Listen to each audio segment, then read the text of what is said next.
Good morning, boys and girls, moms and dads, everybody in viewerland. Welcome to Generator Garbage Monday. And you probably notice I'm not in front of the camera. That's because we lost our camera lady today. She's busy socializing our new kitty. We got a new cat, so we have a 2.5-year-old and a 4-month-old that she's acclimating to each other, so we didn't want to leave them alone today for the video. So I'm doing it myself, and I'm going to talk about the generators.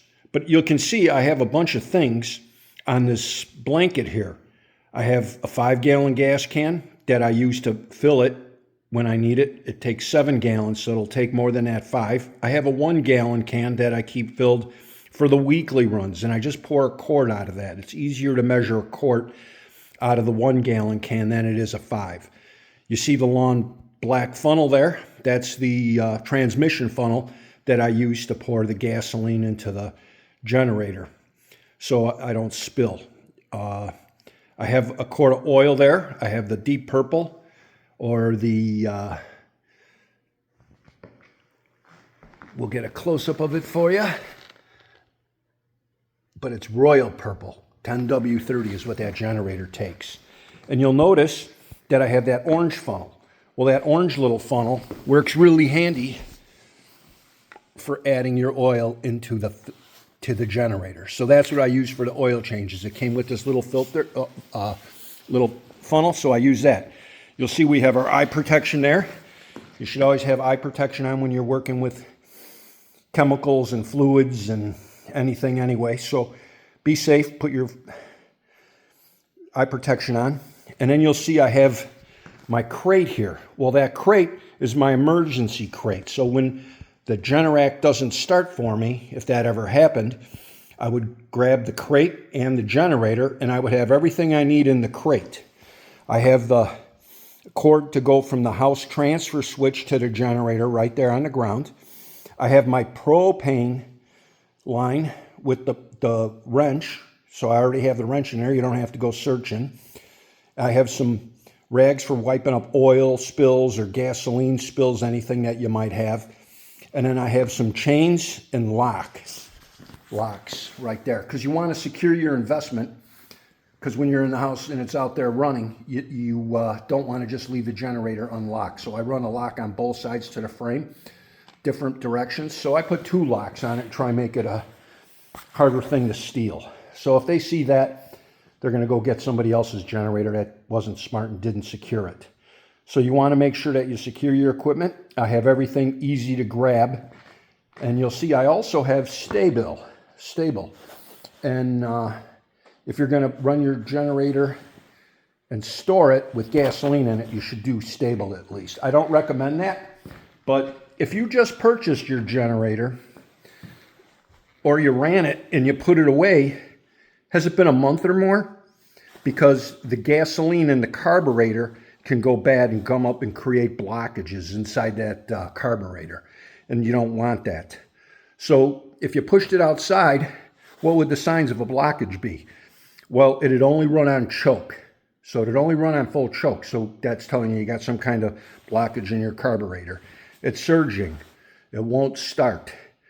So now you got to take that carburetor apart, clean it, and you're without power, and now you're out there messing with the carburetor. That's not the time to have to do that.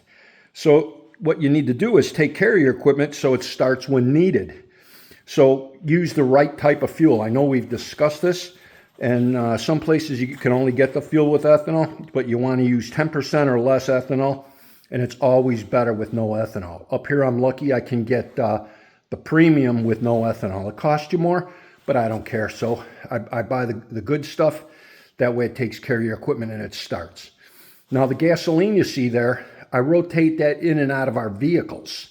So I keep 4 or 5 gallon cans and 2 1-gallon cans, and I rotate it in our vehicles when the vehicles need it, and I just get new gasoline. So you don't have to store your gasoline for months on end. Just burn it up in your vehicles. So you just get that. If you are going to use fuel stabilizer, it's a good idea if you keep that in your gasoline, if you're going to keep it in your fuel tank. So it'll extend the life up to 24 months. And if it's stored in your fuel tank, it's a good idea to run it for 15 minutes with a load every month. So not everybody does that. And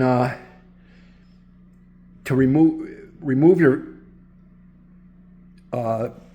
generator from storage, you're going to push it outside. You're going to add fresh fuel. You're going to check for fuel leaks by opening the petcock and looking at your lines in the carburetor and down by the air filter to make sure that there's no fuel. You're going to check the oil before you start it, and it doesn't hurt to check the air filter. Now, I just serviced mine. I changed a spark plug. Remember, we gapped it last week, and new plug, new air filter, and everything was good. Cleaned the battery terminals, and we cleaned the spark arrestor. That's good to do. So then when you're done with your generator running, it's important that you take the time and run it out of fuel. I run mine out of fuel. Remember, I put it on the board. Now, in an emergency situation, that's how I'd run it level. But when I'm going to run it out of fuel for the week, I dump a quart of fuel in there.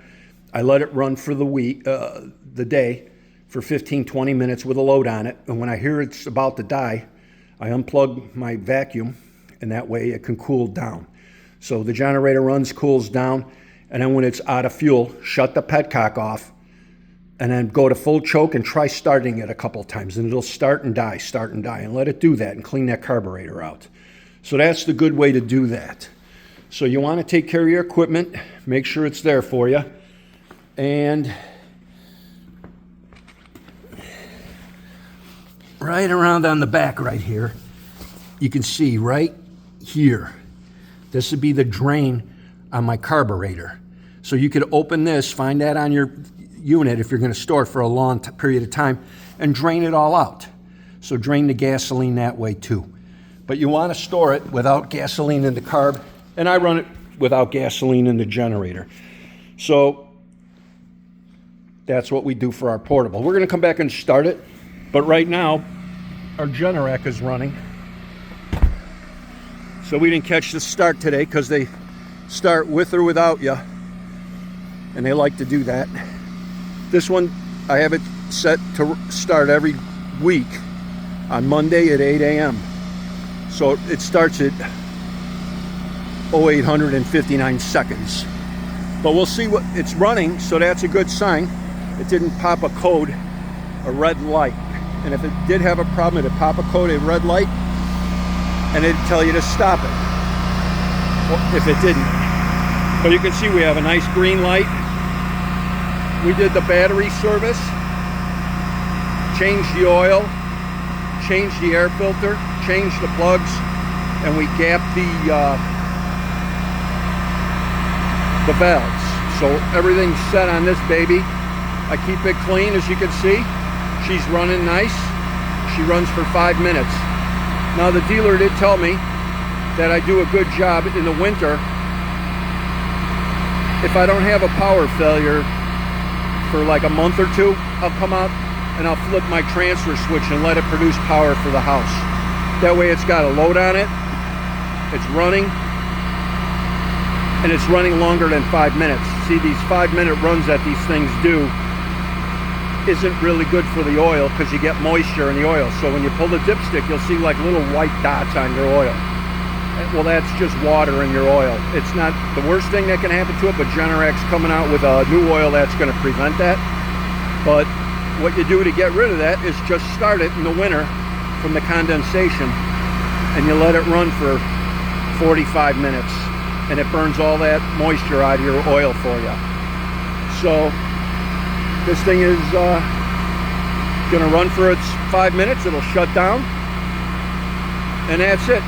So the main thing is take care of your equipment. Just don't stuff it in a corner and expect it to run when you need it, because it's not the equipment's fault, it's your fault for not taking care of it.